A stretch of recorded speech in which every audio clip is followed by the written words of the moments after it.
Hodge agency association of Bangladesh হাবের উদ্যোগে 2026 সালের হজ পালনে আগ্রহীদের নিবন্ধনে ভোগান্তি ও দালালদের হয়রানি কমাতে 3 দিনব্যাপী হজ ও ওমরা মেলা 2025 সমাপনী অনুষ্ঠানের মধ্য দিয়ে পদ্মা নামল। সমাপনী অনুষ্ঠানে হাবের সভাপতি ও মহাসচিব বলেন, 2026 সালের হজ যাত্রীদের বিমান ভাড়া 1,78,000 থেকে কমিয়ে 1,17,000 করার পাশাপাশি সৌদি আরবে বাধ্যতামূলক ক্যাটারিং সার্ভিস বাদ দিয়ে নিজস্ব ক্যাটারিং সার্ভিস চালু করা। একই সাথে সৌদি আরবের ব্যবস্থাপনার মাধ্যমে বাড়ি ভাড়া ও কোরবানি বাধ্যতামূলক না করার দাবি জানিয়েছেন হাব। আমরা শুরু করেছি আগে প্রথমত ঢাকা সিটি, কারণ যেহেতু মানুষ ঢাকা কেন্দ্রিক, আমরা ঢাকাতে শুরু করছি। ইনশাল্লাহ আমরা হাবে এগুলো নিয়ে আলোচনা করতেছি, কিভাবে আমরা বিভাগীয় পর্যায়ে করা যায়, এটা নিয়ে আমরা চিন্তা ভাবনা করতেছি ইনশাল্লাহ। আপনারা জানেন যে 2026 সালে নতুন কিছু পদক্ষেপ সৌদি সরকার নিয়েছেন।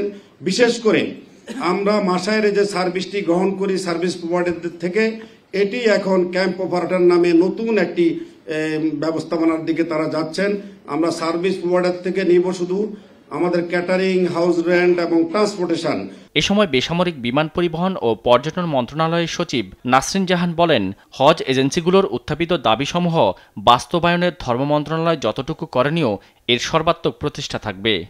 এই 2026 যতদিন আছি 2026-এর হজকে যতটুকু আন্তরিকভাবে বেসামরিক বিমান পরিবহন পর্যটন মন্ত্রণালয়ের করণীয় আছে সেইটুকু আমার মাননীয় উপদেষ্টা মহোদয় সহ আমরা করব, এই কথাটুকু আমি দিয়ে যাচ্ছি। মেলায় উপস্থিত বিভিন্ন স্টলের প্রতিনিধিরা জানান, এমন উদ্যোগ ও পরিকল্পনা দেশের হজযাত্রীদের সেবার মান নিশ্চিতে গুরুত্বপূর্ণ ভূমিকা রাখবে।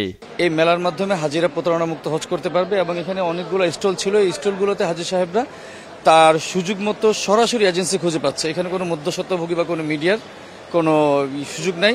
সামনের দিনগুলোতে হজ ও ওমরা যাত্রীদের ভোগান্তি কমাতে এ ধরনের উদ্যোগ খুবই প্রশংসনীয় বলে জানান মেলায় উপস্থিত স্টল মালিকরা। ফজলে আদিত্য, দেশ টিভি, ঢাকা।